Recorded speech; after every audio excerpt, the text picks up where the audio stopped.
Welcome back to the channel. My name is Steven. I'm a pharmacist. I own 52 units of real estate and I help coach people to buy their first multifamily deal.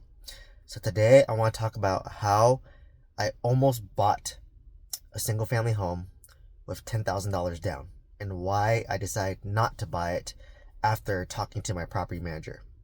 So what I've been doing is I've been going on Zillow, I've been going on Redfin, and what I'm looking for are single family homes in Huntsville, Alabama, and I'm looking for homes that were bought in 2020, 21, 22. Why am I targeting those years is because I know that those are the years when interest rates were low. So interest rates could be 3%, 4%, 5%, and not today's interest rates of 7%. So what I'm looking to do is have a seller who has a good interest rate and a good loan that I can assume and take over subject to. So what I'm seeing is in this market, there's overbuilding in Huntsville, Alabama right now. So what's happening is people who bought new construction in 2020, 21, 22, they're having a hard time selling the property because why would I want to buy a used property that's 4 years old, 3 years old, when I can spend maybe $20,000, $30,000 more over a 30-year loan and basically customize everything and still have warranties on it. So because of that, I know these sellers are gonna have a hard time selling, myself included. I bought a property in Huntsville, Alabama in 2021, locked in a 3% interest rate, and if I have to sell it, it's gonna be hard because basically there's a bunch of new construction near my property. So that's the challenge, and that's the downside when there's overbuilding. So knowing that, a lot of these sellers they have a lot of days on market, they're having a hard time selling, and they keep on lowering the price. So this is a sign that it's a hard market and they might be more desperate. So depending on their situation, I'm trying to pitch creative financing on these deals. So I'm trying to take over their loan subject to, and then whatever difference between the loan and the offer price, I'm going to do a seller carry second at ideally a 1% interest rate so that I can make the most aggressive competitive offer. So let me give an example. So let's just say, the common situation I see is they bought a home for $300,000. And today maybe it's listed at $250,000. And let's just say they bought it in 2021. They have a 4% interest rate and their loan is $200,000. So loan is $200,000. They're selling it for $250,000 and they bought it for $300,000. So they're actually, going to lose money in this deal or try to break even in the deal, whatever it looks like. So what I want to do is I want to take over that loan subject to. So I want to take over that 4% interest rate, which is nice. I don't get that today. And then the difference between 250 to 250, that's $50K. I want to do a seller carry second at 1% interest. So maybe I'll put like 10K down. So maybe it'll be 40K seller carry second at 1% interest. And then from there, I'm going to calculate my total cost. So what's the mortgage? What's the seller carry note? What's my interest? What's my insurance? And what's my taxes? What's my property management? And then what's the rent? And then if I can cash flow or break even and get a property that has to at least break even, I'm okay. I'd buy these all day, especially with no money down or like low money down, like 10K. So this deal I found was in Newmarket, Alabama. I think what happened was the mother that bought it for $300,000 in 2022. So interest rate is good. So interest rate was 5%. So I asked, it's not amazing, but it's better than today. And I asked, okay, well, hey, I have two offers for you. I have my offer where I'll take over the loan and I'll give you $10,000. So the loan was about $210K. And basically my offer is $220. So I'll give you $10K down and I'll assume the loan. My second offer is I'll offer you $260, which is your asking price. I want to take over that loan of $210, and I want you to seller carry me second $60K at one, or like $50K at 1% interest only, or $60K at 1% interest only. So I put $0 in the deal, and I think when I ran the numbers based on the rents I thought I was gonna get, it came out to be like break even cash flow. So I submitted those two offers. So one was a higher offer with a seller carry second, where I assume the loan. The other offer was I assume the loan and I do a little down payment, but there's no seller carry second. So price difference was 260, which is what they wanted, and my second offer, which was lower ball, was 210 or 220, excuse me, and I would assume the loan in both situations. So at first they rejected the offer and said, you know what, we don't want to sell or carry second. Price is too low for the other offer. So I just put a calendar reminder for 2 months to follow up. So I texted them this week and I said, hey, I still see the deals on market. My offer still stands. And then the realtor was like, let me ask them. So they came back and said, you know what, Steven? They actually will accept your offer. Not the seller carries second offer, but they're willing to accept your offer of 220K, 10K down, and I'll assume the loan of 210 because they just want to get rid of the deal. Because what happened was the mom bought this property. She passed away. So these two daughters are inheriting it in a trust, and they don't want to deal with renting it. They don't want to deal with it. They're paying for it, and it's stressing them out. So I know they're motivated in terms of like wanting to get rid of it. So I offered a solution. So, the realtor said, okay, Steven, like we're willing to accept your price at 220 with the 10K down. I was like, this is amazing, right? I'm buying this deal with instant equity day one. I'm buying this deal with 10K down, which is leveraged. I have to cover closing costs, which is like 2,000 because I'm assuming the loan, so it's cheaper.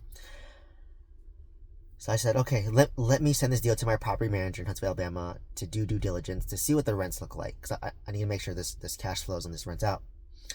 So I talked to my property manager, and then she was just like, well, we manage 5-6 units in this area, this city already, new market, and we thought that it would do well. But what we're finding is the rents are, so the realtor quoted me rents are $1,800, and $1,800 after all the property management, the loan, insurance, property tax, all that, I think I'd cash for like $100, which is, call it break even. That's assuming at $1,800. But when I, ran it through like on Zillow, I looked at rent comps. I was seeing $1,600, $1,700. So I was like, okay, well, maybe I'm breaking even. Maybe I'm cash flow negative. But when I brought it to my property manager, they just said, oh, like the challenge of this neighborhood is even though it's a great school district, even though it's a great area, new build community, it takes on average 6 to 7 months to rent out the property, which is a huge vacancy. So basically imagine you rent out the property for a year, they leave after a year, now you're vacant for 6-7 months. And that's a deal breaker. That's 2 negative cash flow. So because of that, that's a deal breaker. It's a red flag. I don't want to move forward with this deal. So, and it threw me off because I'm like, well, it's a great school district. It's 8 out of 10 on Redfin. Like, that's a good school district. But she was just like, oh, the popular school district is like Madison, Alabama, or you have to go more west. So she was just like Madison, Alabama, and then like this other school district. I forgot what county. So I was like, this is a bummer. Like, I was gonna buy a deal, 10K down, low leverage, low down payment, assume a great loan at 5%. I mean, it's not amazing, but it's better compared to 7%. And I'd buy this deal of instant equity, right? Like, I can get a deal that they bought for 290, buy it for 220. So I was like, this is amazing, but I can't rent it.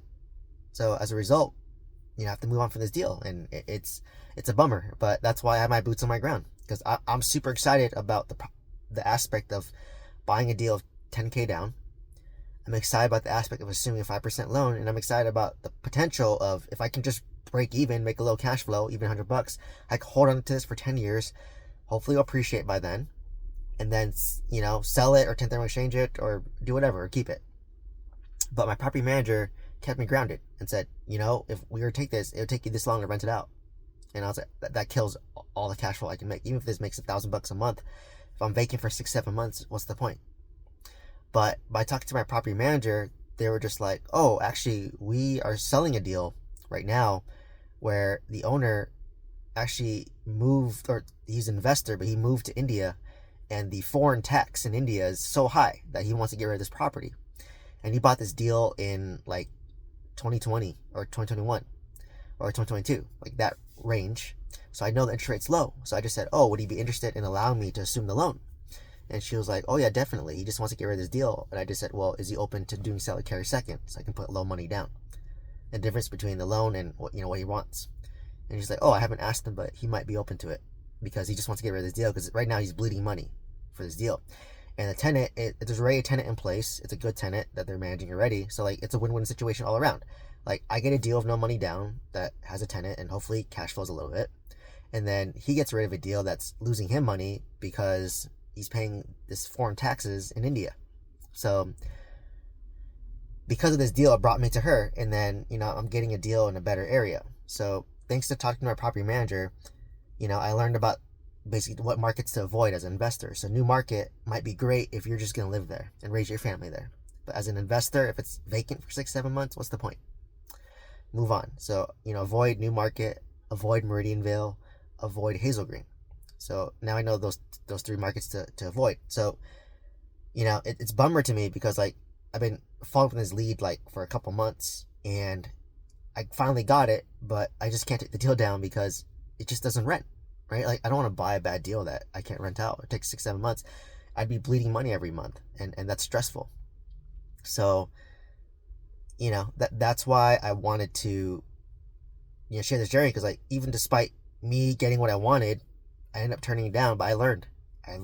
That's the key. I know what markets to avoid, and I know the strategy works, and I know I can find more deals. So I just got to refine my search on Redfin, and then what I do is I text them and they reject it, and then I just save it as my favorites, and then 2 months later I'll look, oh, it's still on the market.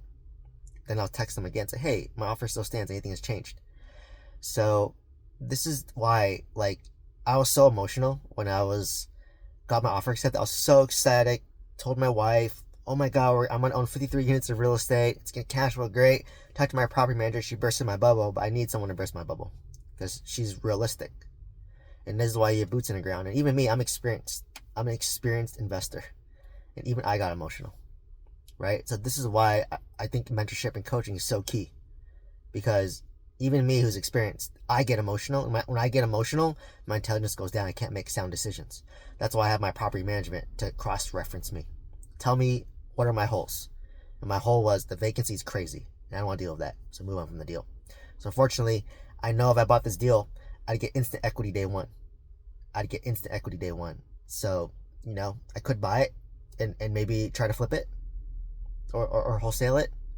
But that's just not my motivation right now. Because, for me, I want to buy properties that rent out within a reasonable amount of time. Like, the average is like 2-3 months in Huntsville, Alabama. So you have to factor that into your vacancy numbers.